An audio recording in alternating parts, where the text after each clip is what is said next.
Nagyon finom volt az ebéd, köszönjük szépen. Egészségetekre.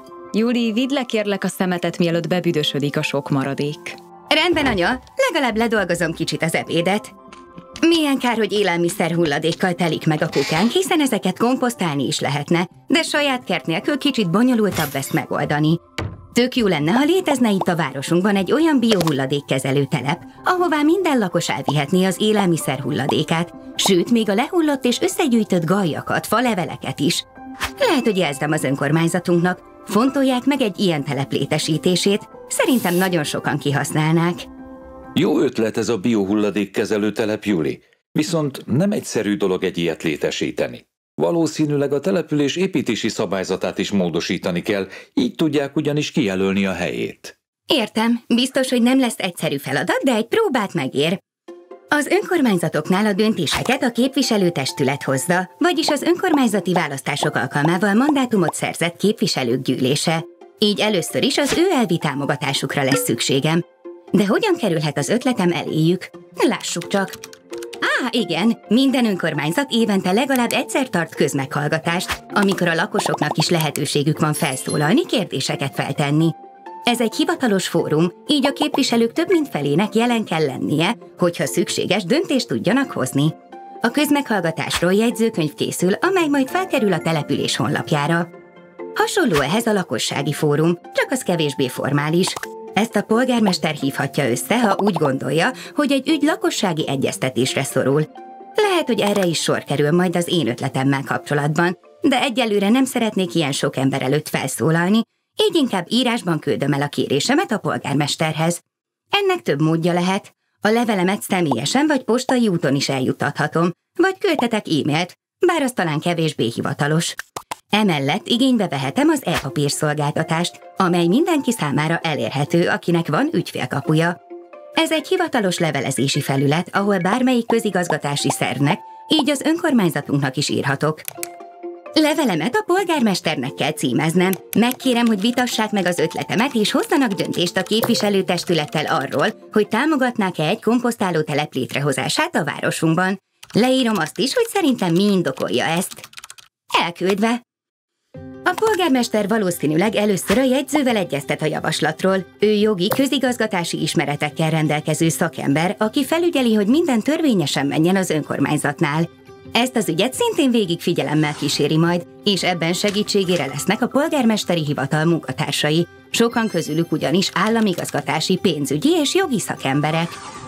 Az első egyeztetések után a polgármester továbbítja az ötletemet az illetékes bizottságokhoz, a döntések szakmai előkészítése az ő feladatuk. Tagjai közé többségében a helyi önkormányzati képviselők tartoznak, de olyan személyek is bekerülhetnek, akik nem képviselők, viszont szakértelmüknél fogva nagyban segíthetik a bizottságok munkáját. Ha a bizottságok megvalósíthatónak találják a kezdeményezést, a polgármester összehívja a képviselőtestületi ülést. Ez az ülés nyilvános, sokszor olyan személyeket is meghívnak rá, akik valamelyik napi rendi pontban érdekeltek, például az adott ügy kezdeményezőjét, ezért kaptam most én is meghívót. Nagyon izgalmas, itt először arról hoznak döntést, úgynevezett határozatot, hogy elviekben támogatják-e a komposztáló telep létrehozását. Ehhez a helyi képviselők több mint felének igennel kell szavaznia. Igen, támogatják az ötletet. Gratulálok, Júli! Ez nagyon nagy dolog. Igen, büszkék vagyunk rád. Köszi, én is úgy örülök. Menjetek csak, én meg elviszem Málit sétálni, hogy levezessük az izgalmakat. Azért időbe fog telni, amíg elkészül a komposztálótelep. Ez akár több hónap is lehet, mivel például még ki kell jelölni a helyét, meg kell teremteni a finanszírozáshoz szükséges összeget, illetve valószínűleg lakossági fórumot is tartanak majd, hiszen ez sok embert érint. Mindemellett pedig számos más feladata is van egy önkormányzatnak. Gondoskodik a település mindennapi üzemeltetéséről, gondoljunk csak a közvilágításra. Az önkormányzat intézményeket működtet, ilyenek az óvodák vagy éppen a kulturális létesítmények, mint a művelődési ház és a könyvtár.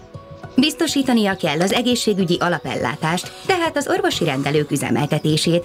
Mindezek mellett gondot kell viselnie azokról a lakosokról is, akik erre rászorulnak.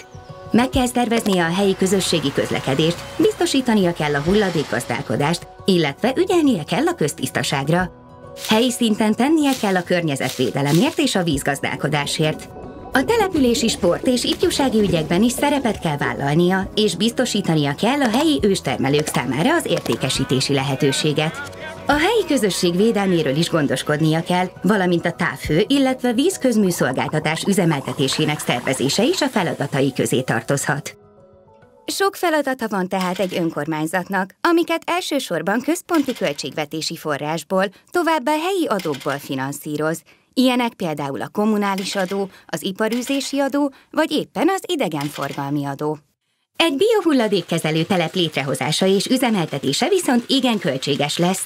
Ilyen esetekben lehet pályázatokon forrást igényelni, vagy lehetőség van összefogni több településsel. Ez az ügy a szomszédos községeket is érintheti, ezért valószínűleg a telep szintén egy ilyen együttműködés keretében valósulhat majd meg.